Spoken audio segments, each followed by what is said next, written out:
just as sure as every April turns to May, so will I love you every step of the way.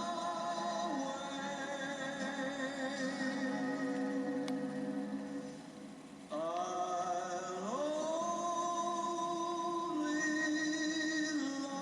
only love you every step of the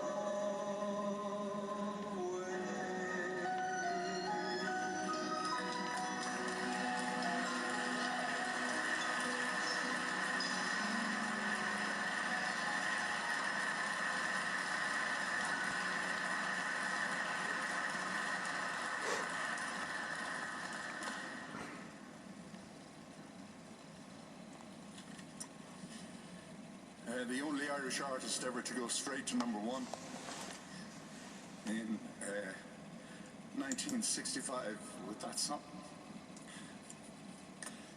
I could stand up here and give you so many facts and figures about this extraordinary man. But his life was blessed with thousands and thousands of people who became part of his life, either fleetingly or those of us who were lucky enough to have lasting relationships with him. And there are many here today who go back to the very beginning. And Dickie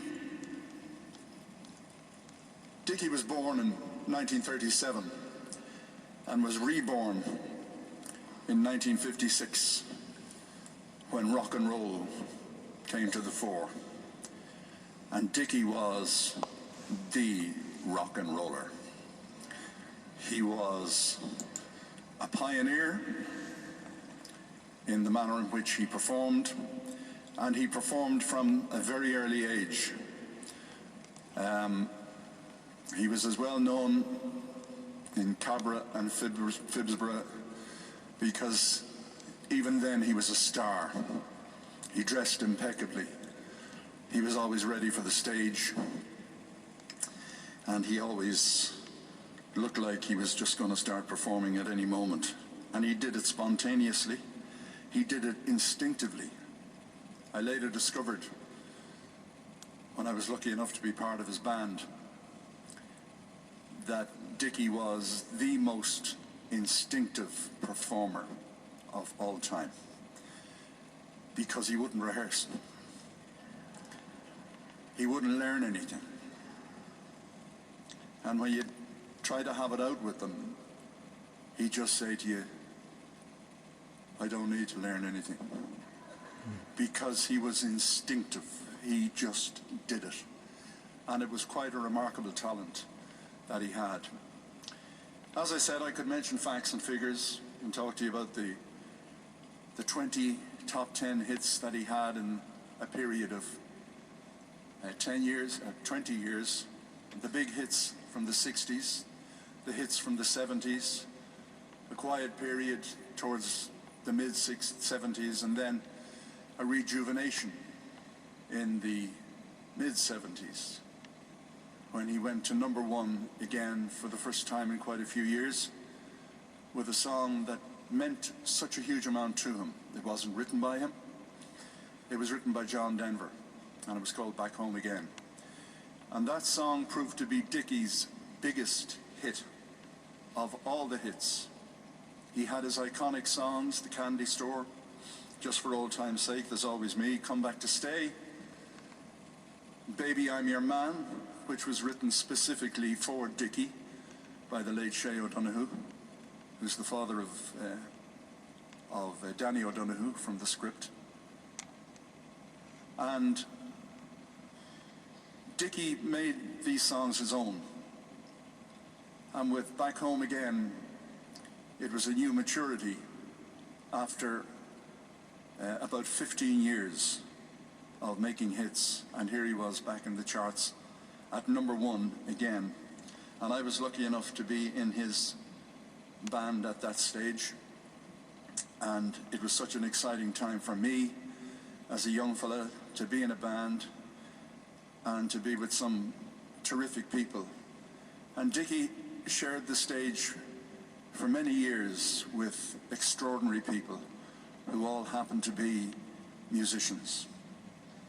Noel McGann is here today. Noel was there in the days of the Mellochords and the Blue Clavins in the late 1950s. Murty is here from the original Miami Showband, which Dickie joined on the 2nd of October 1962, and often recalled that as such an important day in the lives of the Miami Showband, because they now had Dickie Rock as a singer. And what it meant to them in the years afterwards was quite extraordinary. The breakup of the Miami happened in '67, but undaunted, Dickie continued on with a new band, and happily some of the members of that particular band are here.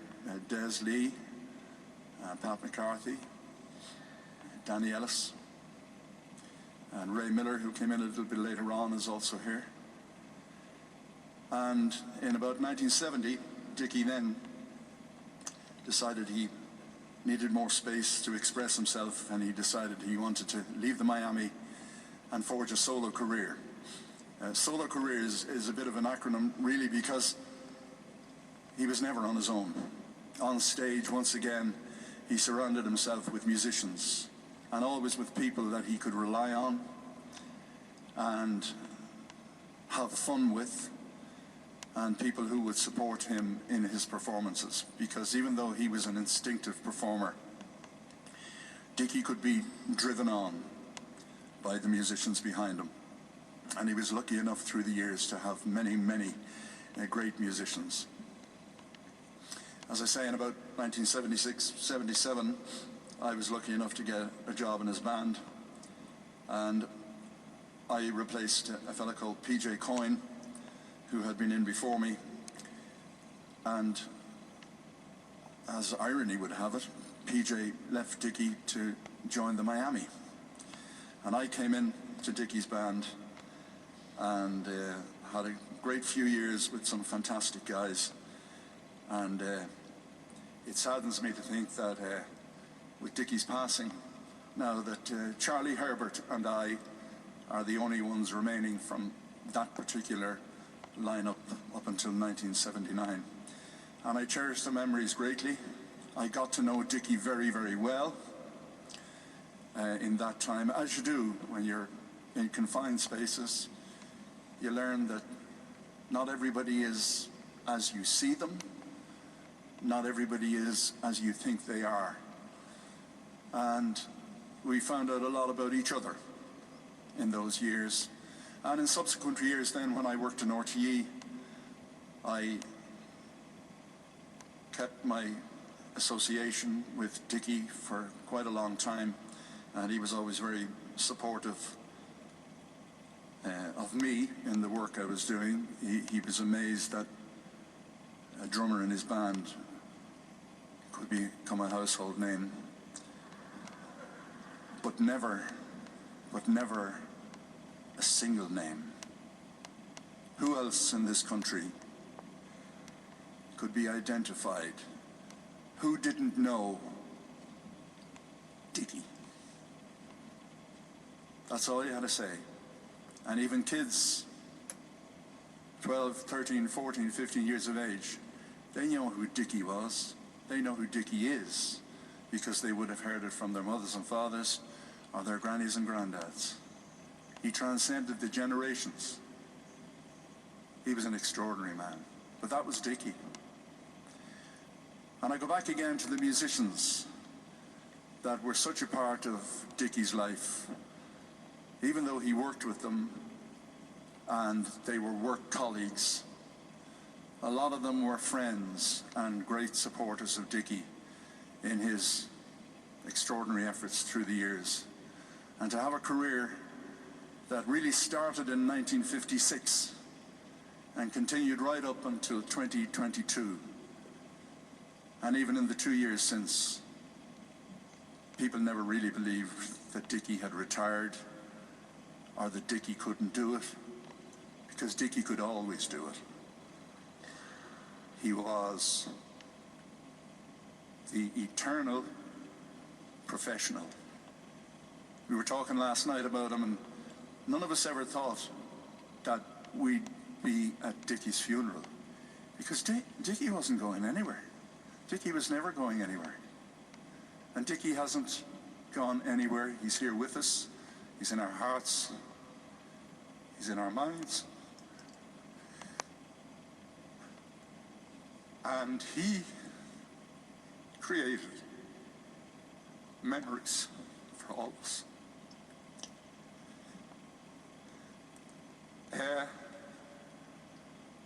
Dickie and I had a strained relationship for a while, and it was one of the great moments in my life when we reconciled, because I missed him and he told me he missed me, and that we had too much together to walk away from it on our own. So to have been asked to speak today, to recall my friend, your friend, and a wonderful father, I'm absolutely flattered beyond belief. I apologize for getting emotional. I got emotional with Dickie many, many times. Not sadly emotional, happily emotional, and very annoyed emotional with him a lot of times, particularly when you're working with him, and he could be incorrigible sometimes. But all of that was always superseded by the love and the warmth that he had for his family, that he had for his friends through the years. Even though there had been possibly hundreds of musicians that he'd worked with through the years, he remembered them all. He was aware of them all. He cared about them all, and he supported them. There's a lot of things that Dickie was that people wouldn't believe. That beneath the brash exterior, beneath the confidence that he exuded all the time, beneath the great performances that he gave, Dickie was, in a lot of ways, a shy, introverted person a lot of the time. He didn't do regrets in life, but he would love to have had, he told me, he said, I would love to have had a formal education. And I said to him, but sure, Dickie, you wouldn't have listened. And life was an education to Dickie.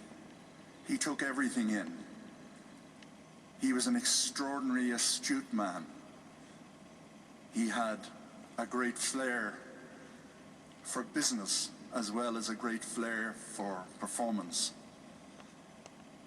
And we used to joke that in relatively recent years that Dickie may have had 20 hits in the charts, but I think he had more houses than that, and lived in more houses than that.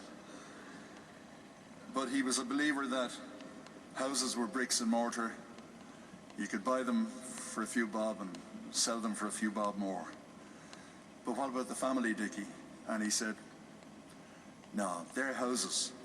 The family, that's the home. And it's where the family are. And a lot of memories for all of you tonight. And to be back in the bosom of Cabra West, where, as one of the lads said, it all began for him. And he used to say with great pride off the stage, with thanks to the audience, I'm just a fella from the cottages in Dingle Road in Cabra West. But he was the king of Cabra. And he remains so. Thank you to all the musicians who are here, to all who can't be here. We all had a unique experience with Dickie. And getting a job with Dickie was the pinnacle for a lot of people. Performing with Dickie was a remarkable experience. And being with Dickie was almost indescribably full of elation. When the gig was good, he used to say, that was pretty special. I think we enjoyed ourselves tonight. And that was Dickie's way of saying thank you to the musicians who supported him so well through the years. We'll all miss him greatly, but we'll all smile when we think about Dickie. We're all able to sing along to those iconic songs 60 years ago, and they're still alive, they're still fresh and vibrant, because he made them that way. We used to have an expression that I leave you with when things had happened in the business, and Dickie would be involved, and we'd talk it out. And at the end, whether it was a laugh or whether it was serious, just two words that would be used at the end. Sure, that's Dickie. And what a man. Thank you.